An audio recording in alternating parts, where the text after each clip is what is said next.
चलिए जानते हैं आज की देश और दुनिया की सिलेक्टेड काम की और महत्वपूर्ण 50 बड़ी खबरों को सिर्फ 10 मिनट में। पर अभी तक आपने इस चैनल को सब्सक्राइब नहीं किया है तो सब्सक्राइब कर दें। प्रधानमंत्री नरेंद्र मोदी ने असम से कांग्रेस पर जोरदार हमला बोला। उन्होंने कहा कि कांग्रेस हमेशा भारत विरोधी ताकतों के साथ खड़ी रही है और घुसपैठियों को बचाने का काम करती आई है। प्रधानमंत्री ने कहा कि अब बीजेपी की सरकार मिशन मोड में घुसपैठ को रोकने के लिए काम कर रही है। लोकसभा में विपक्ष के नेता राहुल गांधी ने आज चुनाव सुधार पर हो रही चर्चा में हिस्सा लेते हुए एक बार फिर ईवीएम का मुद्दा उठाया। उन्होंने चुनाव में धांधली का आरोप लगाते हुए कहा कि चुनाव से पहले मशीन से पढ़ी जा सकने वाली वोटर लिस्ट मिलनी चाहिए। राहुल गांधी ने यह भी कहा कि हमें ईवीएम देखने का अधिकार दिया जाए और चुनाव आयोग ईवीएम का एक्सेस दे ताकि हम भी मशीन को देख और जांच सकें। बीजेपी के राष्ट्रीय महासचिव तरुण चुघ ने राहुल गांधी और प्रियंका गांधी पर तंज कसते हुए उन्हें एक्सपायर्ड इंजेक्शन बताया और कहा कि इन दोनों ने ही कांग्रेस को खत्म कर दिया है। बिहार में बढ़ते अपराध को लेकर डिप्टी सीएम सम्राट चौधरी ने बड़ा दावा किया। उन्होंने कहा कि वे बिहार से 3 महीने के अंदर अपराधियों को भगा देंगे। उत्तर प्रदेश के मुख्यमंत्री योगी आदित्यनाथ ने कहा कि वोट बैंक की राजनीति की वजह से बांग्लादेश बना। अगर बांग्लादेश और पाकिस्तान नहीं बने होते तो हिंदुओं को इस तरह जिंदा नहीं जलाया जाता। केंद्रीय मंत्री नितिन गडकरी ने कहा कि देश में आज भी जो हिंदू मुस्लिम से जुड़ी समस्याएं दिखाई देती हैं, उसकी जड़ में कांग्रेस की सेक्युलरिज्म की सोच और वोट बैंक की राजनीति है। उन्होंने कहा कि कांग्रेस ने सेक्युलरिज्म की गलत व्याख्या की। भारत पहले भी सेक्युलर था, आज भी है और आगे भी रहेगा। दिल्ली में प्रदूषण की स्थिति को देखते हुए सरकार ने आज ग्रेप 4 की पाबंदियां हटा दी हैं। हालांकि दिल्ली में अभी भी ग्रेप 1, ग्रेप 2 और ग्रेप 3 की पाबंदियां लागू रहेंगी। दिल्ली के निजी स्कूलों की फीस को लेकर सरकार ने बड़ा फैसला लिया है। रेखा गुप्ता सरकार ने सत्र 2025-26 के लिए सभी निजी स्कूलों में school level fees regulation committee बनाना अनिवार्य कर दिया है। इससे स्कूल फीस तय करने में पारदर्शिता आएगी और अभिभावकों व शिक्षकों की भागीदारी भी जरूरी होगी। आम आदमी पार्टी के राज्यसभा सांसद संजय सिंह ने कहा कि एलजी का अब सिर्फ एक ही काम रह गया है, अरविंद केजरीवाल के खिलाफ कार्रवाई करना और पत्र लिखना। उन्होंने कहा कि जब केजरीवाल सत्ता में थे तब भी यही होता था और अब मुख्यमंत्री नहीं होने के बाद भी वही फोबिया नजर आ रहा है। करीब 20 साल बाद उद्धव ठाकरे और राज ठाकरे एक साथ आए हैं और उन्होंने बीएमसी चुनाव मिलकर लड़ने का ऐलान किया है। उद्धव ठाकरे ने कहा कि वे साथ रहने के लिए साथ आए हैं। सोने और चांदी के दाम लगातार तीसरे दिन ऑल टाइम हाई पर पहुंच गए हैं। 24 दिसंबर को आईबीजे के मुताबिक सोना 344 रुपए बढ़कर 1,36,627 रुपए प्रति 10 ग्राम हो गया, जबकि चांदी 7,983 रुपए बढ़कर 2,18,983 रुपए प्रति किलो पहुंच गई।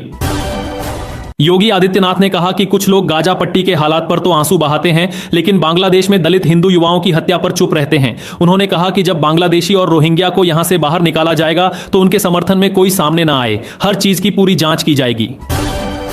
नगर निगम चुनाव में उद्धव ठाकरे और राज ठाकरे के गठबंधन पर केंद्रीय मंत्री रामदास अठावले ने कहा कि दोनों सिर्फ राजनीति के लिए साथ आए हैं और यह स्वार्थ का गठबंधन है। उन्नाव रेप केस को लेकर राहुल गांधी ने कहा कि बलात्कारियों को जमानत मिल जाती है और पीड़िताओं के साथ अपराधियों जैसा व्यवहार होता है। उन्होंने सवाल किया कि यह कैसा न्याय है। राहुल गांधी ने कहा कि हम सिर्फ एक मृत अर्थव्यवस्था नहीं बल्कि ऐसी अमानवीय घटनाओं के साथ एक मृत समाज बनते जा रहे हैं। लोकतंत्र में असहमति की आवाज उठाना अधिकार है और उसे दबाना अपराध है। नितिन गडकरी के प्रदूषण वाले बयान की आम आदमी पार्टी के नेता सौरभ भारद्वाज ने तारीफ की। उन्होंने कहा कि कोई तो सच बोल रहा है। गडकरी ने प्रदूषण को लेकर अपने ही मंत्रालय पर सवाल उठाए थे। शिवसेना यूबीटी नेता उद्धव ठाकरे ने कहा कि वे एक साथ रहने के लिए साथ आए हैं और उनकी सोच एक है। उन्होंने आरोप लगाया कि दिल्ली में बैठे लोग उन्हें तोड़ने की कोशिश कर रहे हैं, लेकिन इस बार वे नहीं टूटेंगे। उन्होंने कहा कि सीटों का बंटवारा मायने नहीं रखता, मुंबई का मेयर मराठी ही होगा और वही उनका होगा। उन्होंने मराठियों के संघर्ष और बलिदान को याद करने की बात कही। राहुल गांधी ने सरकार पर निशाना साधते हुए कहा कि सरकार बड़े एकाधिकार को बढ़ावा दे रही है, जिसकी वजह से छोटे और मझोले कारोबार नौकरशाही और गलत जीएसटी नीतियों में फंसकर रह गए हैं।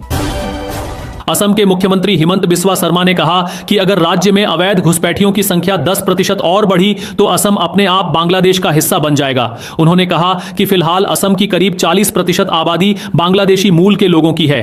अगर अभी इस पर ध्यान नहीं दिया गया तो आने वाले समय में हालात और ज्यादा गंभीर हो सकते हैं। समाजवादी पार्टी की विधायक रागिनी सोनकर ने कहा कि आई लव मोहम्मद कहने पर बच्चों को गिरफ्तार किया जा रहा है, जो बेहद चिंताजनक है। दिल्ली के प्रदूषण को लेकर आम आदमी पार्टी ने एलजीबी के सक्सेना पर निशाना साधा है। आपके नेशनल मीडिया इंचार्ज अनुराग ढांडा ने कहा कि दिल्ली को प्रदूषण में छोड़कर एलजी गुजरात में अय्याशी कर रहे हैं। यह बयान एलजी के पत्र के जवाब में दिया गया। मध्य प्रदेश में विशेष गहन पुनरीक्षण की ड्राफ्ट लिस्ट जारी कर दी गई है। इसमें 42 लाख से ज्यादा नाम मतदाता सूची से काट दिए गए हैं। आरजेडी नेता तेजस्वी यादव ने प्रधानमंत्री नरेंद्र मोदी पर तीखा हमला बोला। उन्होंने कहा कि मोदी उनके खिलाफ एफआईआर करा रहे हैं, लेकिन वे डरने वाले नहीं हैं। तेजस्वी यादव ने प्रधानमंत्री को जुमलों का सुपरमार्केट और झूठ का थोक विक्रेता बताया। समाजवादी पार्टी के प्रमुख अखिलेश यादव ने कहा कि प्रदेश की बीजेपी सरकार में अन्य पिछड़ा वर्ग को ठीक से आरक्षण नहीं दिया जा रहा है। उन्होंने आरोप लगाया कि इस सरकार में बड़े पैमाने पर पीडीए के पदों की लूट हुई है। उत्तर प्रदेश विधानसभा में मुख्यमंत्री योगी आदित्यनाथ ने विपक्ष पर जमकर हमला बोला। उन्होंने कहा कि कब्जा कोई भी करे उसे छोड़ा नहीं जाएगा और कोई भी बुलडोजर को रोक नहीं सकता।